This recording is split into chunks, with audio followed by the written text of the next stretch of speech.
Welcome to the Mike Gone Much podcast. I am your host, Mike Veerman, and I'm here with my friend and trusty producer, Max Kerman. Max, what's going on? Well, we are about to fly to Vancouver, actually. Not you and I. No, sorry, the band is. Yeah. We just announced we are playing a surprise show as part of the Toronto Blue Jays home opener, which is in Toronto, but the Vancouver people need to party too. And the Arkells are going to be part of the entertainment after the game. So it's going to be at the Commodore Ballroom by the time this podcast comes out.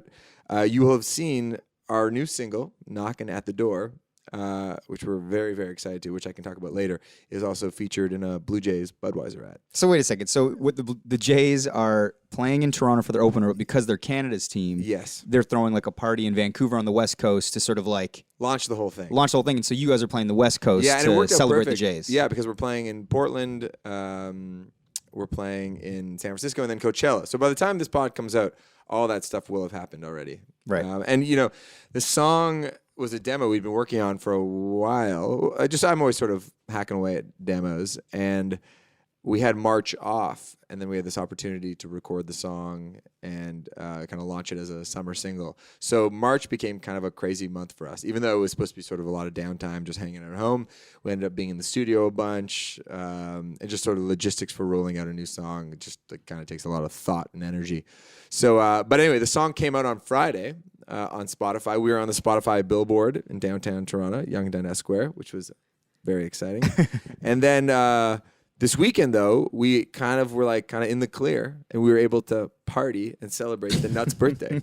So I didn't have anything really weighing on my mind. All the work was done. All the work was finished, and I can get to that in a minute. But how was your weekend? My weekend. So, like you said, the Nut had a big birthday party, and as part of his birthday, so about 2 weeks ago, he sends out a message, and he's like, everybody set aside April 8th. He's like, we're going to the ACC. We're playing basketball on the Raptors practice court.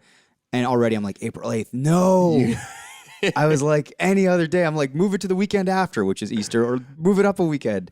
And the reason I couldn't go to this birthday party is because at Christmas time, I was like, oh, what am I going to get Danica for Christmas? You know, and I'm like, I could get a gift or go get a piece of jewelry. But, you know, maybe it'd be better if I built an experience. Yeah. So as we've said in a couple pods ago, Danica, my wife, she likes to do thrifting and sort of vintage shopping and find stuff. And then she ends up selling it online through her business. So with this in mind, I was like, I'm going to find a cool sort of area that has lots of thrift stores and sort of maybe an antique shop of some sort. I find out Stratford has this, Stratford, Ontario, home of Canada's own Justin Bieber. That's right. Has a thing called the old antique market or something. It's huge. So I'm like, at the very least, she can go through that thing, which is massive, and she'll find some gems. Do you have any interest in those places at all? Or are you just on your phone the whole time? Because if I was you, I'd be just on my phone the whole time. I literally find the comfiest old damn chair, sit down, and fire up Twitter. And she prefers it because I've tried to walk around with her, and I'm like, ooh, that. And she's like, just don't Stop have her. it. Yeah. Just go do what you want. Actually, I was, this is supposed to be kind of a shopping day. Lauren just finished all of her stuff and her exams, and she had an interview today, but she's in the clear now. And she wants no part of me following her around the mall. She's like, can you just leave? You got it. And I fire up Twitter, go see you. Exactly. Anyway, carry on. Yeah, so I'd planned this whole thing. I was like, well, if we're going to go to Stratford, what's Stratford known for? I'm like, oh, plays, theater. The theater. So I'm like, I'm going to grab some tickets to a matinee. Ooh. I made reservations for lunch, and then I booked this bed and breakfast called the Birmingham Manor. Yeah. And I got the Balmoral room because at the time we were watching The Crown on Netflix, so I was feeling very Britishy. So, I put this whole gift together. I basically call it the antique road trip, whatever. Yeah. And then that's my gift to her at Christmas time. So I booked it for the weekend of April 8th. Uh-huh. We get out there. I have a bit of a mishap. So I booked tickets to this show called Me and My Girl or whatever. Because at the time around Christmas, which is a very hectic time, we're all shopping, we were doing pod stuff, your brain gets a bit scrambled. So I'm kind of okay, I got to get tickets to a matinee.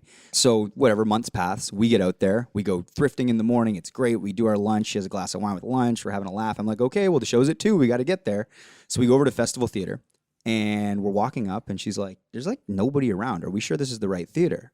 And I'm like, yeah, I think so, I think it's Festival Theater. It's fine, it's I think they're in previews right now. So then we go in, and there's a couple at the ticket window, and I've got my order on my phone because they didn't send me the tickets to print or whatever. So I'm like, well, when we get there, I'll just talk to them. But there's 10 minutes until 2, so I'm like, we got to get into the theater. So, but I'm getting nervous because this couple's taking forever. They're buying tickets well, we'll take that show and we'll take that show. And I end up going up and I just say, excuse me. I'm like, is this festival theater? And the woman, who's clearly like annoyed because she's serving these other two people, she's like, yes.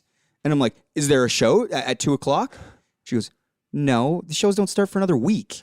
And I'm like, what? I'm like, but I have tickets on my phone. And then Danica's like, babe, come over here. We look at the phone, and I'd actually bought tickets to the Shaw Festival in Niagara-on-the-Lake. Yeah, I knew he was going there. Like an idiot. I clearly conflated the two festivals. Yeah. How much were the tickets? I spent like $100 on these tickets. So I'm crushed. I'm like, You're like, get in the car. We're not missing this damn show. we can make it. I'm like, damn it. I'm so down.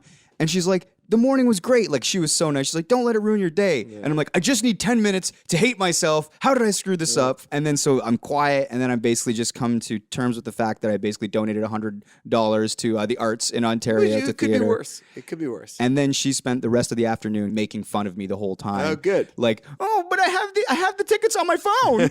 Well, it makes a memorable story. Yeah, me being a buffoon always does. Yeah. She was like, you were so close to getting it right. Well, she did post a very affectionate Insta story of you. It was like maybe Sunday morning. She put a heart around. I was like, oh, this weekend's going well. The only thing I really felt left out on was the basketball, because I feel like we take our shirts off and drink like fools every weekend. Yeah, which is true. So hoops was good. It was great. How'd you play? I played like shit. You didn't hit any of those NBA three-pointers? No, I hit none. Really? But actually, AJ played really well. It was really fun. A lot of people played well. I think the only person who didn't play well was me, basically. But that was cool. So we all showered up, and then we went over to the Thompson Hotel, where the Nut got the penthouse suite. Of course he did. He'd have it no other way. And it was a big night because the Leafs were playing, and they were vying for a playoff spot, and this is obviously big news in Toronto. And somebody had a raise coming if the Leafs make the playoffs. Oh, okay. Interesting. In the sum of thousands and thousands of dollars. Wow. So someone in our friend group would stand to benefit monetarily if the Leafs make the playoffs, because it'll be a bonus for their income. Yeah. So when the Leafs were down, but when they pulled ahead, that certain someone went streaking around the apartment with his shirt off, just like guzzling champagne, and it was the best. So we were all very happy for that person. And then we went to the Addison, which is one of these nightclubs in Toronto, where it looks like some sort of like posh California like house. It looks kind of like a house party. You know, at some point we're not just going to these clubs like to take the piss out of them. We're just clubbers. When do we cross that line to ironically going to clubs and getting bottle service to now it's just the door? About like 3 months ago. Like 4 clubs ago. Yeah. When did this happen? I don't know how it happened or why, but I got to say we're all loving it. Yeah, because, up until about 2 months ago, no one would ever have considered themselves a Toronto club guy. Like, whenever anybody mentions the word King Street West in Toronto, we'd all roll our eyes and go, we're above that scene. Yeah. But so what happened was that it was really fun. I got to say, I think if you had to give an MVP award in the Champagne Boys, it's got to be Julian, right? Of course. He's the star. He is a star, and he makes every night he's out the best. And also mostly because he makes a point of getting kicked out of every club he goes to. So he got kicked out for dancing too aggressively. Like, not with a female or anything, but just like to the room. Anyway, they kicked him out. And when he gets kicked out, he's never mad about it. Like, the bouncers are always laughing as they're kicking him out. They're like, this is hilarious, but you got to go. Yeah. But then he kind of stayed outside arguing with the bouncers, but with a big smile on his face, and like tried to dance his way back in, and they kept on stopping him at the door. And then he proceeded to climb a tree as we were on our way back to the hotel. But then we found this convenience store, because in Toronto clubbing tradition, we all insist on going to a convenience store and having Dan pay for all of our candy. Yeah. So everyone just like literally loads up, and Dan ends up spending like $80 on just like gummy bears and stuff. That all gets left the next morning. Nobody could eat that much candy. But the guy who was behind the counter of the convenience store had his iPhone out and was DJing, like literally like a real DJ, like probably was playing the best music we heard all night long, because he had those little turntables on his thing, and it was mixing, and he was incredible, and he was playing all of our favorite songs. It was like a lot of like late 90s, early 2000s hip hop, but like not playing the whole song. He played like 45 seconds and then like switch it up. So he needed to keep his audience interested. It was amazing. Keep buying candy. I was sort of Snapchatting this whole thing. I saw it. I remember when Nelly's, was it hot in here? Oh, yeah. And then Al took his shirt off. It got lit. And it got crazy in there. And people who were coming in also to buy candy or snacks or whatever were loving it. And so it kind of turned into a club. And the guy was so cool and laid back about it. Like, he did not want us to leave. He was just like, He really reminded me. You know when you see a DJ up there who like is owning the crowd, but is being so cool about it. Yeah. He's not like hooping and hollering. He's just like, yeah, this is my people. You know. Yeah. He was like that behind the like. He had a quiet confidence. Yeah, it was amazing. Like so, and then he'd have to What go would that sell club like be called? Club Convenience? Club Convenience. It was like an international newsstand. If anybody's The corner store? the corner store. And that's actually not a bad place for a bar if I ever open one. It was on a university at like Richmond or Adelaide on the west side of the street. So I recommend that club. So if you're ever in Toronto. if you're in Toronto, that's the convenience store you got to go That's the to. one. That's the club, the corner store. It was awesome. So anyway, shout out to the Nut for the birthday. Happy birthday, Nut. Shout out to Julian for being the MVP, the real MVP, and shout out to that guy who has the best music in Toronto. What's his DJ name? I don't know. We didn't ask. We should have asked. DJ Kit Kat? Yeah. Ooh, that's pretty good too. But Al had his shirt off. Like, and when people were coming in, like, they just start dancing with us. It was awesome. It was a really good time.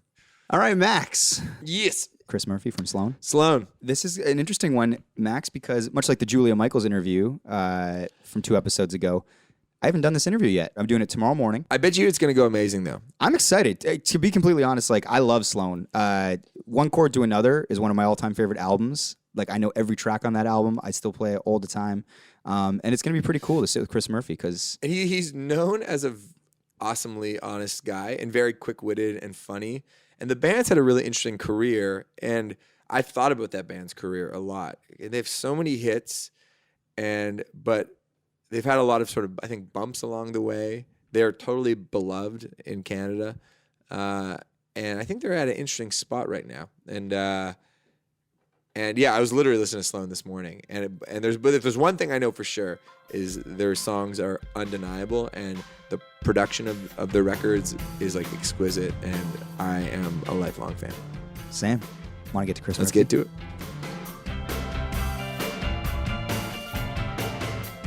Are we on? I just started rolling now, Okay, so right we're on. good. Yeah. Okay. And you're cool with mic technique? You know what's up. I think so. Yeah. I mean, you're not on headphones, but you're looking at levels. I'm looking at levels. Right I on. did some... You know what? I'm going to throw headphones in. Let me be pro You for once in needn't. my life. You can. No, I'm going to do it. I'm not doubting your ability to pull this off. I don't think this is episode 1, right? I'm doubting my own ability.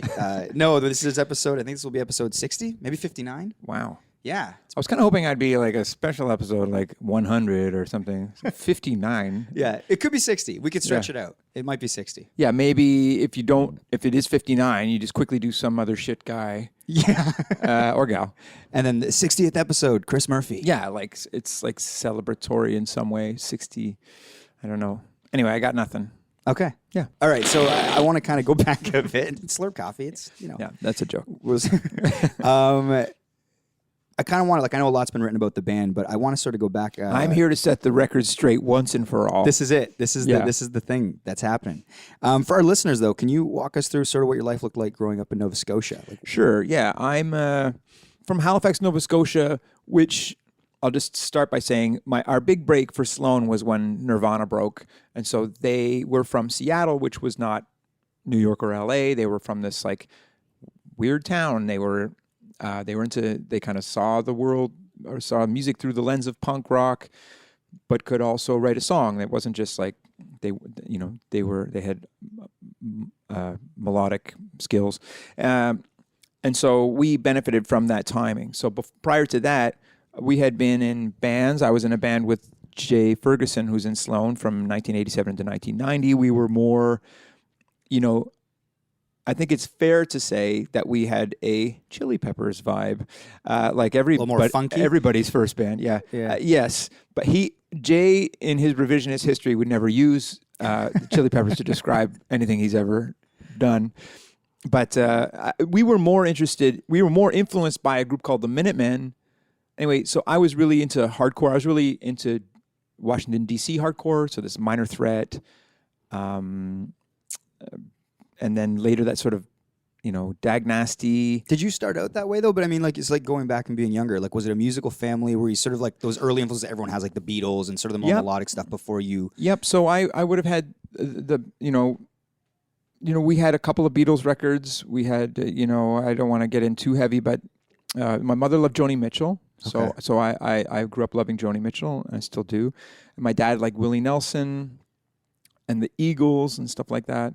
And So the first records I got into Kiss was my first love in grade 2. They were like when Destroyer came out when I was in grade 2. And it was kind of for kids, that kind of music. Like it was kind of like menacing, but like really a cartoon essentially. Of course. And I stayed in love with Kiss. To this day, I love Kiss. I realize how awful they are as well, and they became the worst group of all time. But I really stand by the first 3 records. I think that people hated Kiss because of the failure of the New York Dolls, and that Kiss sort of took their act and sold it to Middle America. Very successfully. But I love the first 3 Kiss albums. You know, people say that it's just terrible music, but it's not. It's just that their show was so big that I guess they weren't as good at players as Led Zeppelin or Yes, but I say who cares? Like I do think that their records got worse and worse later, of course. But the first couple of records, I think they were influenced by power pop or the Raspberries or like, you know, groups with songs as opposed to before Gene Simmons like took on a demon persona where he sings like this or whatever. Like in the first couple of records, he just has a cool singing voice. Like he wasn't like a cartoon character for kids. So, but when do you get into music? Is there instruments around the house? My mother played guitar. My mother, taught me. I didn't pick up anything. I took guitar lessons in grade 3, but I didn't even make it to guitar. It was ta-ta-ti-ti-ta, and I was just like, this is lame. And but my mother played guitar. My mother's a great singer.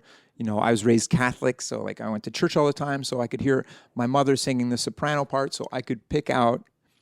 I could sing my mother's part, but I could also sing the melody, so I could that helped me sort of differentiate, different singing parts. But I never took music. I never, I don't know how to read music. I don't know anything. I have both of my kids are in piano, and I see them sort of starting to read music, and as part of me is like, I could probably learn that too, but I don't know what good it would do me at this point. But my parents. There was music around the house. My mother comes from a family of 8 kids, and the 6 of them are women, and they can all harmonize. They can 3-part harmony, and it was pretty exciting as a kid to see them sing. I loved it. And my mother was kind of the lead singer, and she feels that I guess she has since sort of lost her voice, her ability to go soprano, but she can still sing. But it was a source of great joy in her life, and when we got a break. There was no one more psyched than my mom. Yeah. I think she sang competitively as a teenager in PEI where she's from, and I think that Anne Murray is basically her age. I feel like there's a story where, Anne Murray won some big contest that I don't know if my mother was in. I don't mean to write my mother into Anne Murray's story, but my mother was always critical of Anne Murray. She was always like, she has no range. Sure. She's like, do, re, mi, that's about it. So would you show not only an interest sort of in music as you're growing up, but like a talent for it? Are your parents like encouraging? Are they like, yeah, go for it? Are they like... No, they're actually discouraging in that, so I was into Kiss as a young boy, and then I got into Cheap Trick and whatever was on the radio, the Knack and whatever, and then just like K-Tel albums and stuff like that. And then Rush in junior high, as every kid in the suburbs does, at least when I was a kid. And I stand by Rush, and to me they are the top Canadian group of all time. And we're on there too, but we're not. But Rush is top. But and then punk rock changed my life, as they say, as the Minutemen said. But anyway, so I became in the punk scene, arguably kind of the hardcore scene in Halifax, and I was playing music, and then, my marks probably started to go down, in grade 10 kind of thing. I was playing, I don't think it's because I was playing music, I was also getting interested in girls and whatever happens, when you're, so I started blowing it in school, and my parents did have a talk to me, because music was kind of my main thing, probably since from then on, and they didn't want to discourage me, but they were like, do your schoolwork. Like a priority that I don't fault, do your schoolwork so you're not fucked later. And it was I had difficult relations with my father during that time and up until basically I graduated from university, which I did. And I think that ever since I graduated from university, it was basically this bone to throw my dad to say, I value education or whatever. Right. and I do, even though I don't even know if I would recommend my kids go to university. Like, learn a trade. Like, what? I don't know what people do anymore. Like, the world has changed in a way that I barely understand. Yeah. What's this podcast thing we're doing? I don't know. And then we got a big break. The Nirvana breaks. This is what I want to get to. Yeah. So you start the band. It was you and Jay first sort of messing around in bands. Jay and I were in a band first. Like, I have a long string of bands I was in. But when we got a break, you know, not that my parents are Johnny-come-latelys or like bandwagoners or something, but like they're pretty psyched for me. Yeah. That because I'm from a small town, and then we got signed not only to we got recognized not only by Toronto but by internationally. We got signed to the label that signed Nirvana. Well, this is what I'm kind of getting to. So you guys have the band. You do the EP, right? That's right. Yep. Peppermint EP. You guys do that. Yep. How does Geffen get involved? So they're now searching because they'd found Nirvana in Aberdeen or whatever, and then so now they're looking in weird, like sort of more rural spots. Yeah. So in September 1991, myself, Jay Ferguson, Patrick Pentland, and Andrew Scott, we are Sloan. We've played like 11 times maybe. So we are pretty new. We recorded a song, Underwhelmed, which was our first big break of a song. We did we did 2 recordings of it. So the first recording we did, we just happened to do right as Smells Like Teen Spirit was taking off, like that month. So it starts to happen. And then in December of 91, we recorded 9 more songs or something. And then we made, demo tapes and stuff. And we gave it to a guy who came to Halifax. His name was Cameron Carpenter. He came to Halifax in February 1992. We gave him our stuff. So he worked for MCA, which is Universal. It was called MCA Canada or whatever. Yeah. So he was an A&R guy. And I think he brought it to his company, who said, what would we do with this? These were the songs that were on our first little EP called Peppermint, and our first record called Smeared was essentially the same recording time. And so some of them are on the EP, some of them are on the records. 2 of them or 3 of them are on both. So Cam Carpenter sent I think he came up against a brick wall at MCA Canada, but he sent it on to a guy, Todd Sullivan, who worked at Geffen.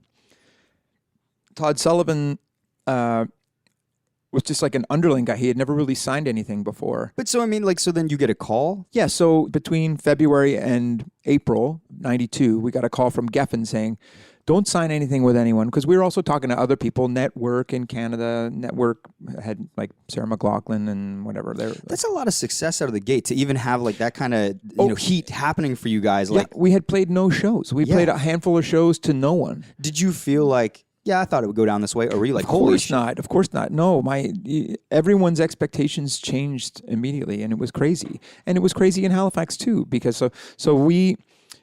Apparently Geffen called, don't sign anything until we see you. It's like, holy shit. / they probably talk to everybody. Like they can't mean this. Right. So anyway, but they weren't coming out here. We had to book a tour to Vancouver as unknowns to be seen. So this guy was going to fly up to Vancouver. So we booked an ill-fated tour. We played in front of this guy, but we didn't know he was there because we played in Vancouver the night of the LA riots. So I'm like, he didn't get out of LA. So we just played. We were terrible. We played in front of nobody.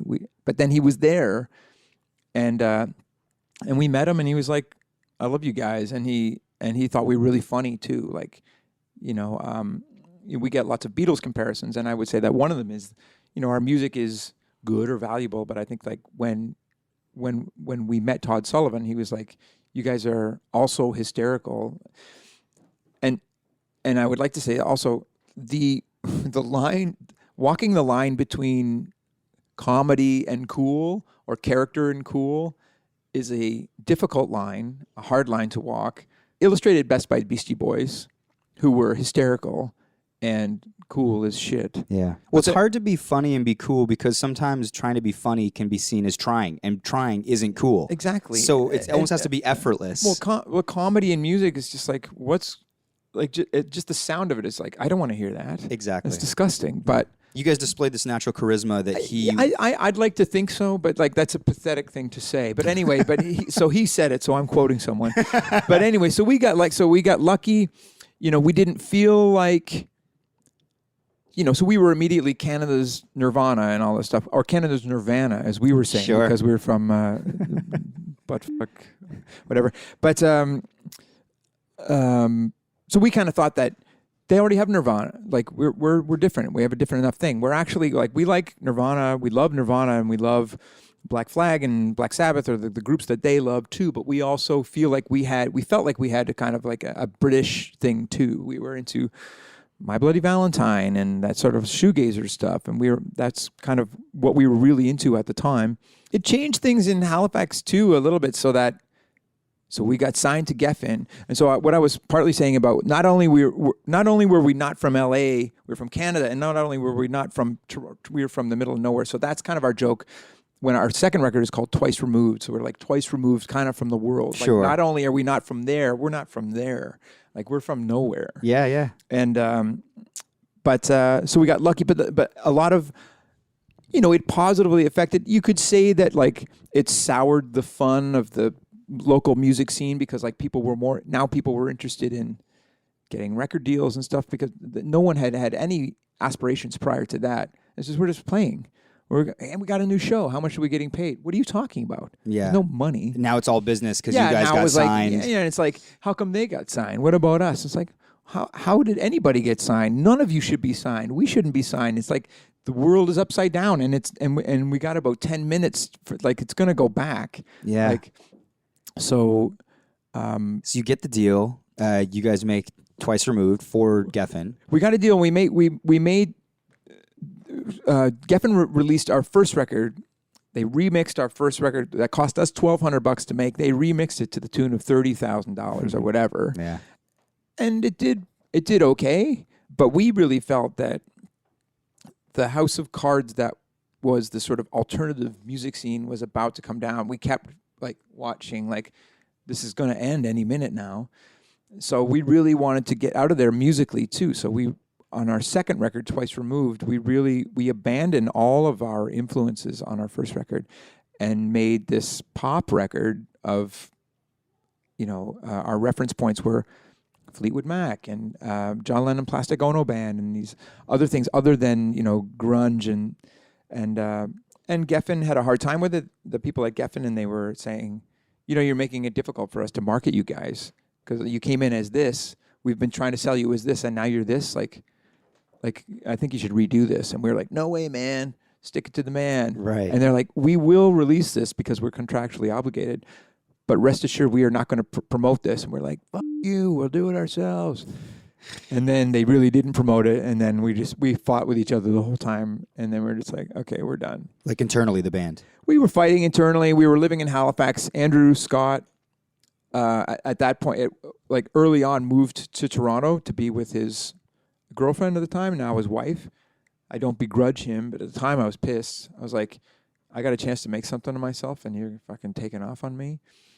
But whatever, I was young and I guess immature in that I didn't value love as much as this opportunity to make something of myself. Well, how does that come to a conclusion? Because eventually you go on to start your own record label and put out one chord to another. But so how does that Geffen chapter close? We did break with Geffen, which is a bit of a complicated story, but I'll just say quickly, we wanted to break up. Andrew had moved. I sort of interpreted that as I'm not as interested in the band anymore. It was kind of true, but he never was going to quit. So we even thought about, like, should we just get a new drummer? There are lots of good drummers around town. But I am so childishly into the dynamic, the family dynamics of a band that I could never replace him or anyone. I just think it would just ruin what we had.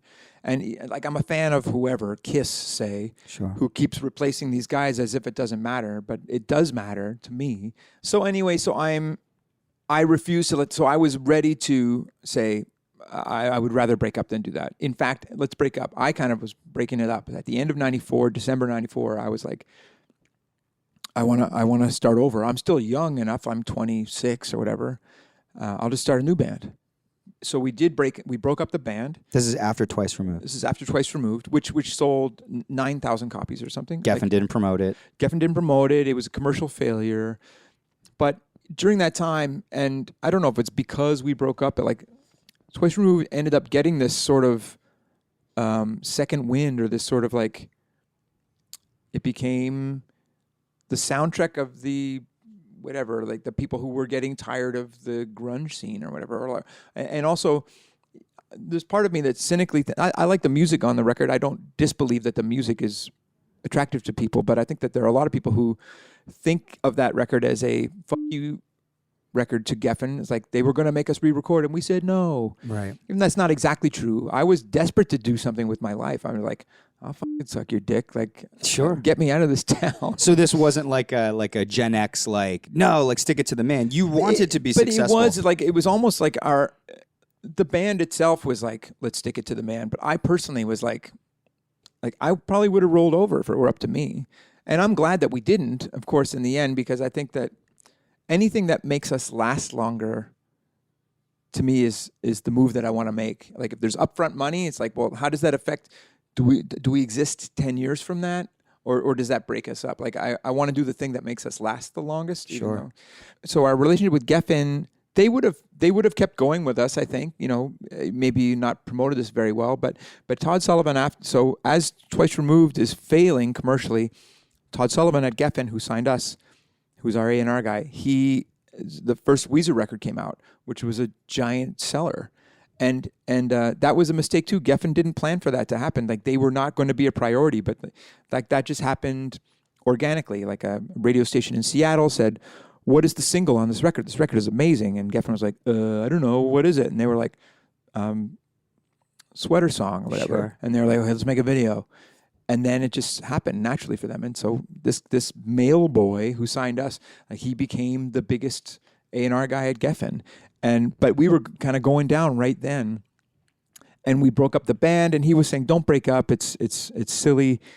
The other thing that happens with bands is sometimes when you're signed to a record contract and you break up, then you remain in this limbo where if I wanted to put out a record, they could attach the record contract to me. So Geffen was looking for us to send them in writing that we were breaking up, and we said, we are going to break up, but I'm not going to write and tell you that because it puts us at a disadvantage contractually. Right. So there was a kind of, are they broken up or not? The truth was we were, but we couldn't say officially because there's this whole like contractual. You're trying to protect yourselves legally. Yeah, down you're the road. to protect yourselves legally, and in the meantime, Twice Removed became, was listed in this magazine called Chart magazine as like best Canadian record of all time. Like, as we were kind of thinking, we were sort of thinking, let's make a posthumous Sloan record to help Murder Records. And so that was one chord to another. Like, this was going to be like, was one chord going to be like your swan song? Yeah, well, it was, we're over, but like, we don't hate each other. Like, let's just do it. Like, we're not going to tour or anything, but like, let's just do it to help Murder Records along. We'll put it out on our label. Yeah, because we all own Murder Records equally. And so, like, during the sort of the end of the Geffen relationship, within the band, you guys are breaking up because Andrew's moved to Toronto. Yep. Are you guys getting along though? Yeah, well, Jay and I ran Murder Records ourselves. Andrew and Patrick were essentially uninvolved, but Jay and I we were in this band before Sloan. We ran Murder Records. Like, he's kind of like my life partner. Gotcha. So we were running the label. Patrick was just a guy in town. Like, we hung out with him a little bit, and Andrew was gone. But then it was like, let's do this thing. So we did demos, the three of us, Patrick and Jay and I, and we sent them to Andrew to learn, and I played all the drums. And during that time, the band that really changed our sound to me was Supergrass. I saw Supergrass in Boston, and I came back to Halifax. I was like, Supergrass, the best band in the world. Just saw them. It was amazing. And all of the drumming that I was doing on these demos was essentially like Supergrass to me, which was like The Who. We sent the demos to Andrew, he played like Dave Grohl, like his drumming style. Okay. Then he came down for Christmas, and in one day we recorded all the drums just on a 4-track cassette player to one chord to another. It's all we could get him to do. But he kind of impersonated me, impersonating Danny, from Supergrass impersonating Keith Moon. But he's way better than me. Andrew is fantastic. And we just, one take, maybe two takes, but like probably one take of each song on a 4-track cassette recorder, and it's like, see you later. And then we brought those 4 tracks into a 16-track studio, put them on the 16-track, and just did overdubs on weekends whenever we could afford it because it was back to our money. Jay and I paid for it. Wow. And then Andrew said, "I'll send you down 2 songs," and he recorded 2 songs in Toronto. And I kind of thought that he was just musically, just like his whole, like I feel that he felt like an outsider and all that stuff. And I kind of felt musically what he was going to send us was essentially a fuck you songs, or like music that didn't make any sense. But he knew what we were working on, but he sent songs that were great, that really were a part of what we were doing, like really meshed well. And so that record was One Chord to Another. And, we made it super cheap, but that was our commercial zenith. And by zenith, I mean, so even though we get listed off, 90s bands, RLAP, Tragically Hip, Sloan, like those bands were legitimately big. Like our band, so our commercial zenith was like we sold 80,000 copies, which I'd love to do now. Of course, nobody does, or few people. And I'm proud of having done that. And I think that that's a real accomplishment. But as I say, we were never a tenth as big as the groups that some people think are our contemporaries. Right. Anyway, sorry, I don't know why I say that. But anyway, so Geffen did let us go when we broke up because they were cool about it, because they could have screwed us. They let us. So we took One Chord to Another. We went back to Geffen and said, we weren't trying to pull a fast one on you by breaking up.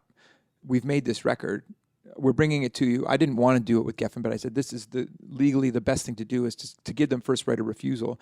They were going to release it, and I have a copy of artwork with Geffen logo on One Chord to Another. And so we did that. We were kind of getting in bed with them. And as that was happening, I was like, I will not do this. Like we were talking to people there, and I was like, this is gross. I don't want to do it. And we played it in New York City, who said, I work at a label called The Enclave. Tom Zutaut, the guy who was the mentor of Todd Sullivan, the guy who signed Guns N' Roses. Yeah, GNR. And he now has his own label. And he likes you guys, and he also, like, his other motive was he wants to take a band that Geffen couldn't break and break them. Right. Like that's part of his motivation. I was like, great. Like I'll be part of a revenge story.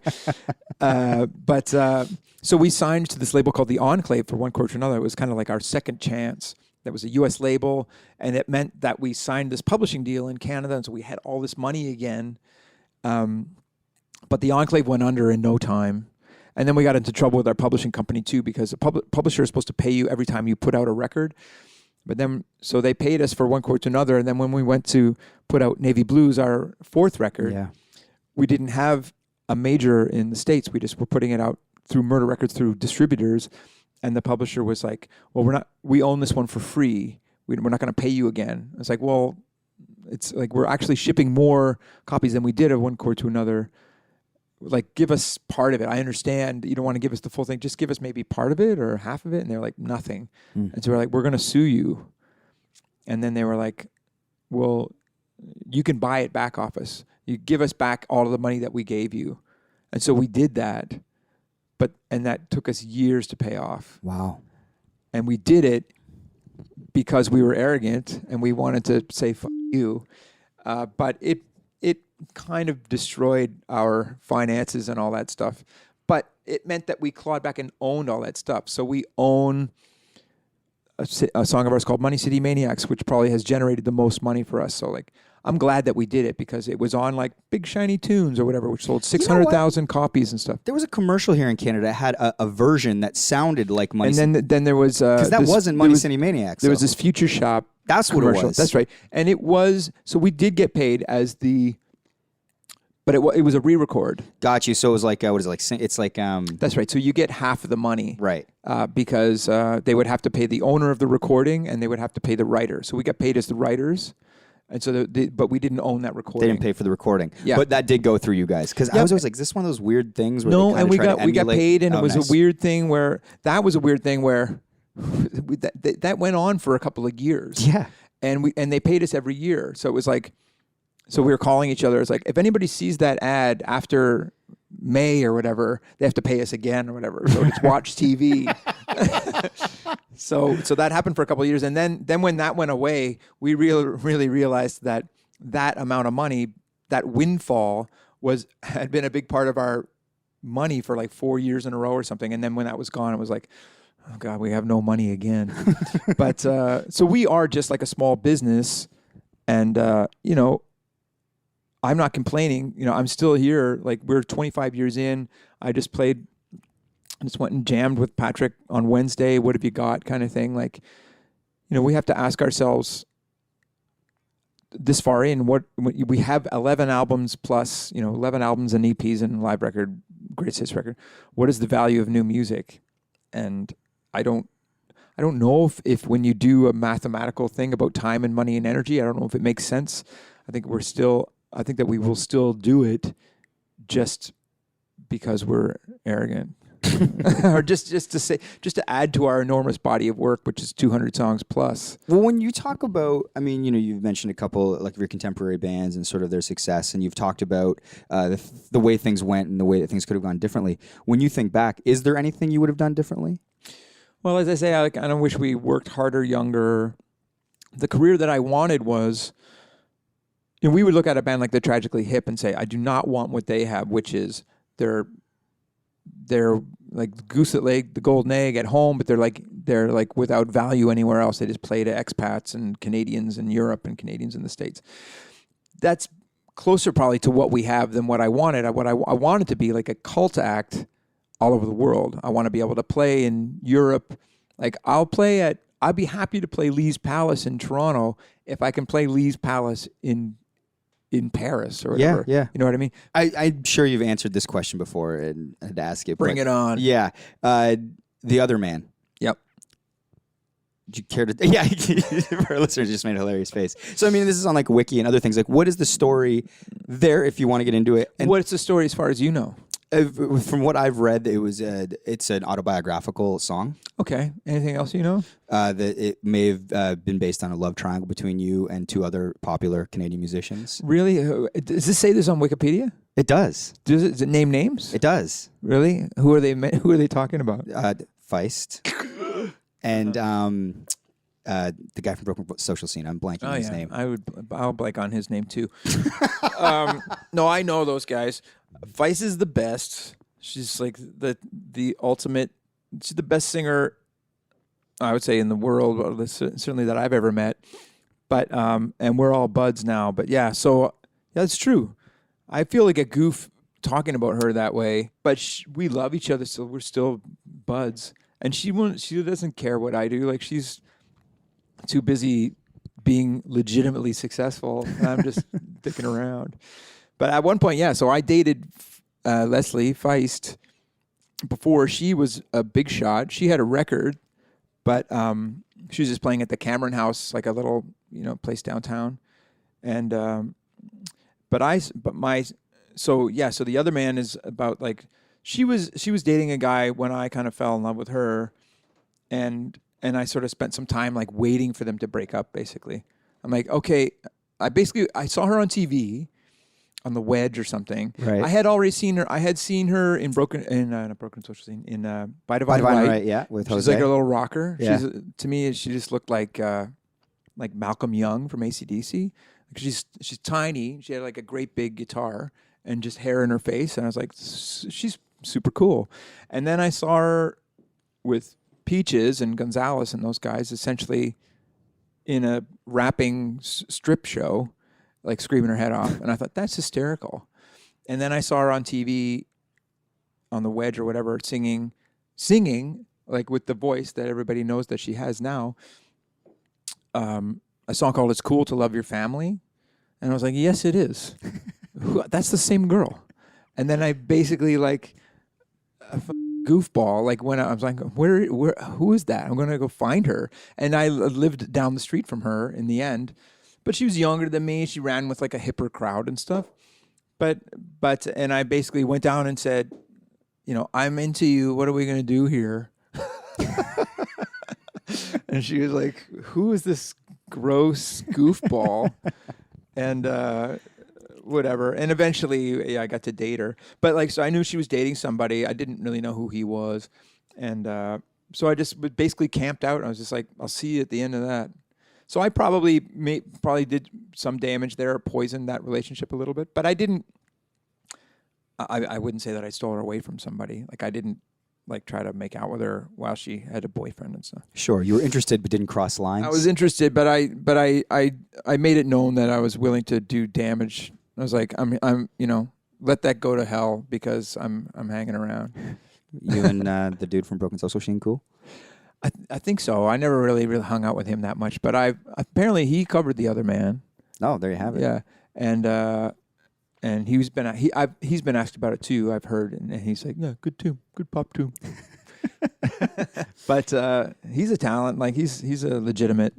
I don't want to talk about him too much because I don't know. People might not know that connection, but they might know about Leslie. And I'm more friends with her. Like I feel like, yeah, if she has a problem with it, she'll tell me. Whereas I'll never see him again. Sure. All right. Lastly, I guess, you talked a lot today about, things that maybe you could have done different and where you would hope that things would be at now.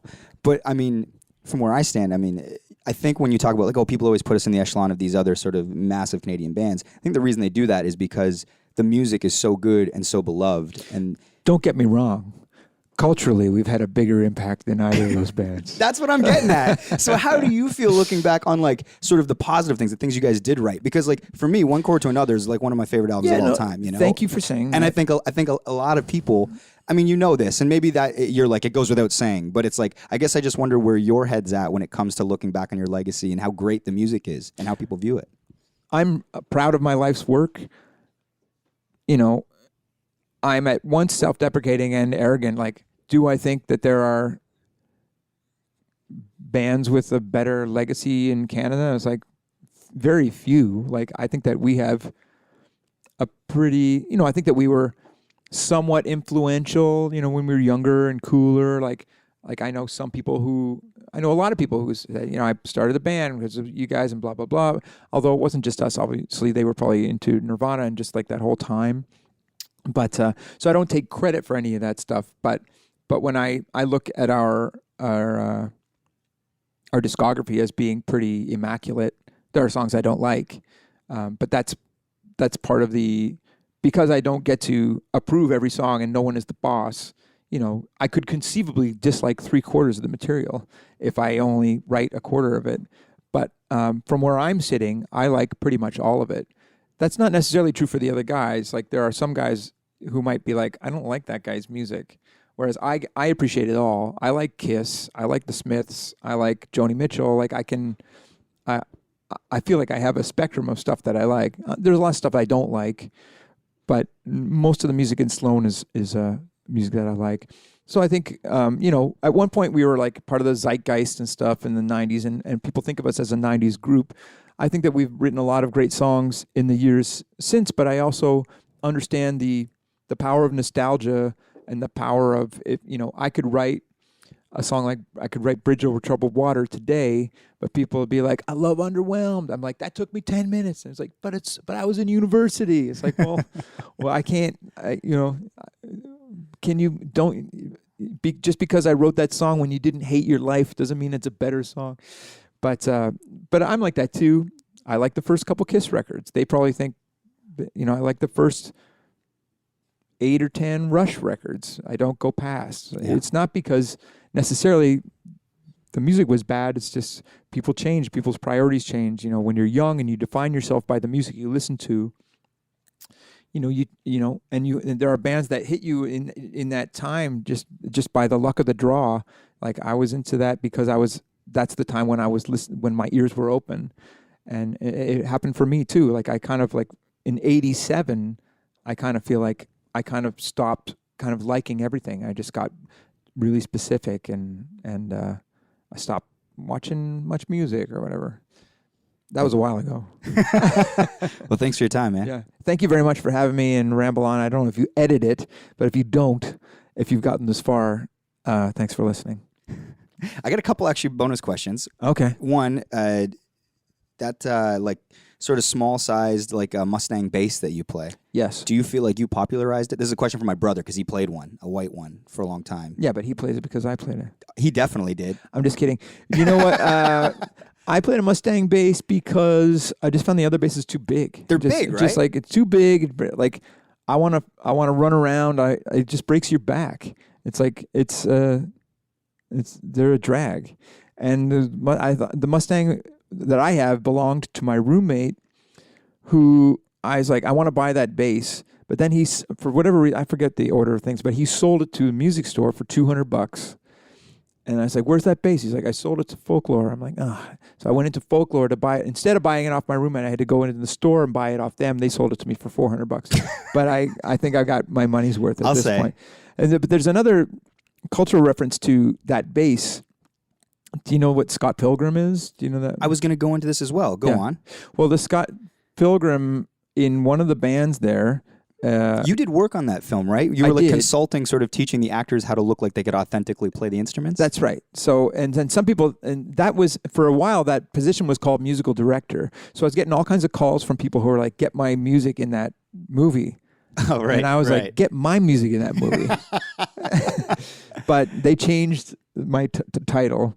But yeah, so I worked on that movie. But Brian Lee O'Malley, who drew the comic, he was a big fan of a lot of that kind of music that came out of Halifax, including this group called Plum Tree, which had a song called Scott Pilgrim. And did you? I'd heard that somehow that gig came about because you have a relationship with Jason Schwartzman, or he's a fan. I do have a relationship with Jason Schwartzman. I met him when he was about 17. I met him prior to Rushmore, but we toured in 1997 with a group called Red Cross. Okay. And one of the guys in Red Cross was dating a woman who was in business with Sofia Coppola. Okay. And so Jason Schwartzman is a Coppola, whatever. It's the Halifax thing, Nirvana. That's right. Potato, tomato. And so Jason Schwartzman was hanging around with the Red Cross guys in that, and he already had his band Phantom Planet. Yeah, that was and they signed to Geffen, but he was so young and goofy, and I was still young and goofy like that. I was like, it was like, yeah, this kid's signed to Geffen. I'm like, what, you little piece of shit? And I was like wrestling with him like a little boy. Like I'd like throw him on the ground and like punching him, like how dare you kind of thing. Yeah. You know, basically kind of take the compliment out of my being like, he's like, what, does Geffen sign anybody now? Little kids? And so I got to know him there, and then I didn't know who he was. Like I guess I knew his name, but he was just like the friend of those. And then later I saw Rushmore in a theater when we were on tour in Washington, and I watched probably half the movie, and I like stood up in the movie and I was like, I fucking know that kid. That's a kid from that I was wrestling with. And so I love Rushmore and a bunch of those, he's great. He's so funny. But yeah, he was in the Scott Pilgrim versus the World or whatever it's called. And but my involvement, I think, was irrespective of his. Maybe he mentioned to Edgar Wright, the director, that he knew me. But I feel like there was a different connection to meet me. So Edgar Wright, the director, he would have at least heard of Sloan. I don't know how much he knew about Sloan, but he had me into a meeting where he said, does it bother you when you see bands in a movie and they can't play? I was like, ugh, the worst. Like, turn that off. And he's like, perfect, I need you. And then, I don't know how long this bonus question is. I can keep rolling. I can add on. And then, so I did some work with the bands. Michael Cera didn't need any work because he plays. But some of the people were determined to do a good job. Alison Pill, she did not play drums, but she worked her ass off, and she looks pretty good doing it. Some of them did not care, and look, I would say, pretty bad. So, but the people who were editing were musical enough to cut away before it looked too shitty. So I was doing some work with the group that was called Sex Bomb. That was Michael Cera's group, and I was working them in a rehearsal spot down in Cherry Street or whatever it's called. Edgar Wright came in, the director, and videoed some of their rehearsals, Everybody was very happy. I got an email from Edgar's assistant saying Edgar had a moment. He's so happy. But then Nigel Godrich, this guy, this famous producer who produced Radiohead and Paul McCartney on these things, he also was involved in the project. And it was like, Nigel Godrich wants to meet you. And I was like, oh, cool. I went down and met him. And he said, yeah, I saw footage of the band rehearsing. It looks like shit. I was like, well, where was I at casting? Like, these people do not know how to play. Who hired them? And he's like, well, Edgar just wanted them to look. He's a slave to the material. He just wants them to look like the cartoon. I was like, that is a huge mistake. Like, this is going to look terrible. And I said, there's one kid I'm working with who's in one of the other bands. He doesn't have any lines, and he can't play bass. I got to spend a lot of time with him. He's like, fire that kid. I'm like, I'm not firing anybody. Who am I? And he got that kid fired. So I feel bad. I kind of got that kid fired. And he's just like a local kid. Oh, man. And he was really nice, but it's like, he couldn't play, but he didn't have any lines. he didn't have any lines. Like, get anybody else. Yeah. Get somebody who kind of looks like him. Yeah. All of a Like, sudden, Chris Murphy's in there in the shot. With my hands are in there. Like, my hands are the guitar player in the main band. Like, that guy was not determined to do a good job. Right. And so I had to work a lot with him. Like, I couldn't spend all that time with these bit part guys because I got to spend time with he's the lead singer of the lead band. He's never picked up a guitar. Yeah. So I had to work with him a lot. And yes, my knobby hands are in the final. That was an awesome bonus answer. Right on. All right, man. Thanks again. Thank you.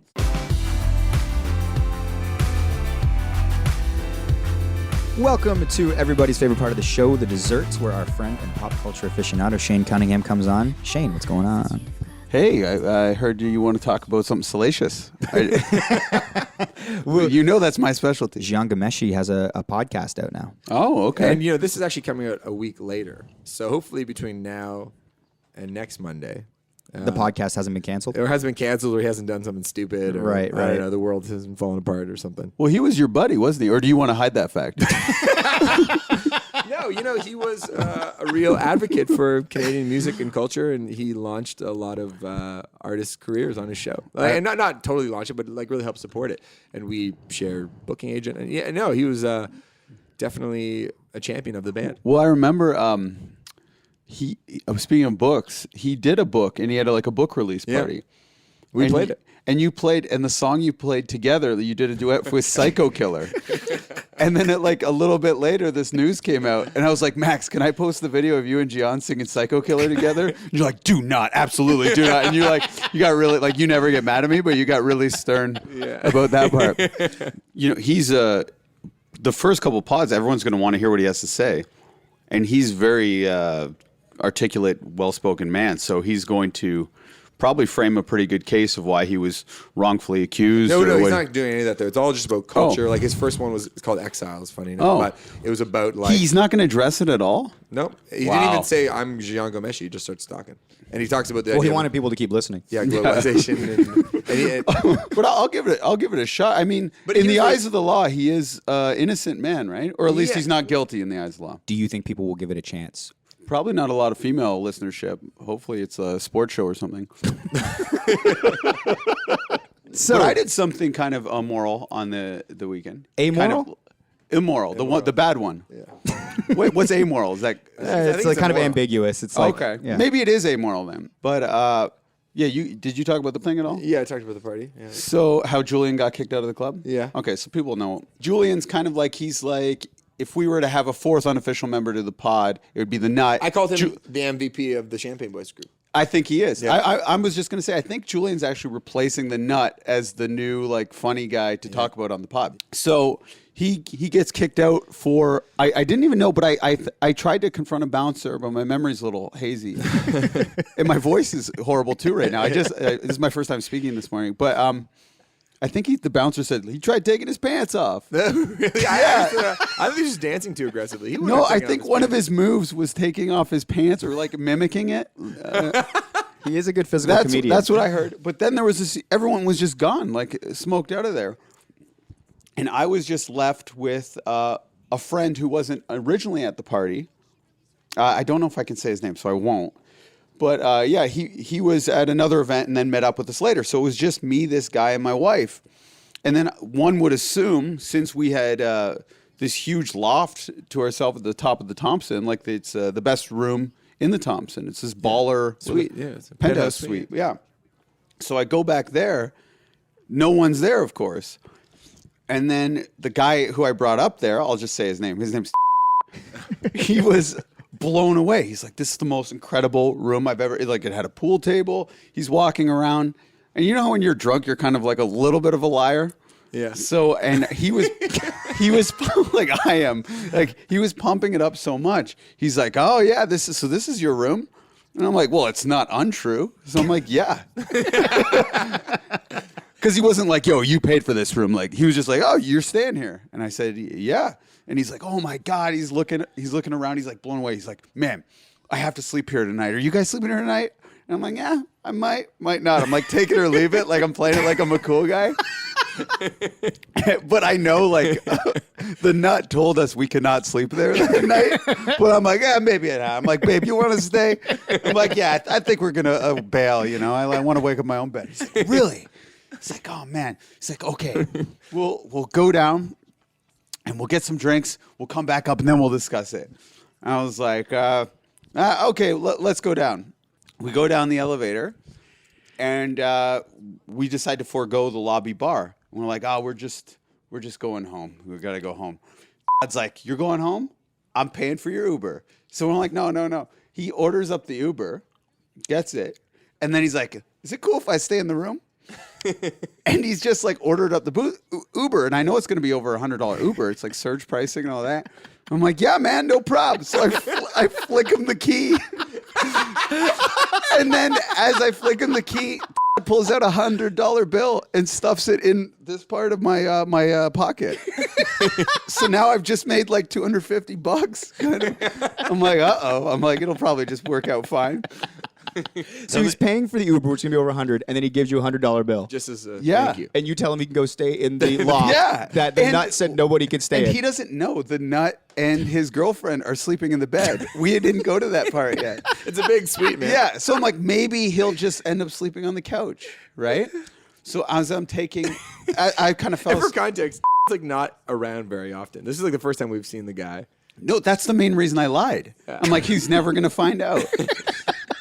So obviously I got in way over my head. And then I get these texts. He's like, they're not letting me up the lobby. I'm like, uh-oh. Then I'm like, I kind of just go back to sleep. I'm like, and then I'll act like, oh, I didn't get that text or something. Like, you know, as a normal sober person, I wouldn't do this. But your drunk mind just wants like yeah, I'll to sleep take the this away. cash and get away with it scot-free and everything will work out in the morning. You could just say you were so drunk. So then ended up getting up there somehow and walking in on the nut and his girlfriend while they were sleeping. The nut apparently was so drunk that he had no recollection. He just thought it was one of the champagne boys who walked in. I think slept on the couch, woke up, and left before anything really came to it. Oh, wow. So I got away with it. Obviously, I'm feeling really guilty. Did message him. He's like, yo, that was a $127 Uber. And I'm like, I'll give you the money right away. I'll send it to you, man. He's like, no, I'm just saying. Like, whoa, the surge pricing's ridiculous. So that was kind of my Jian moment.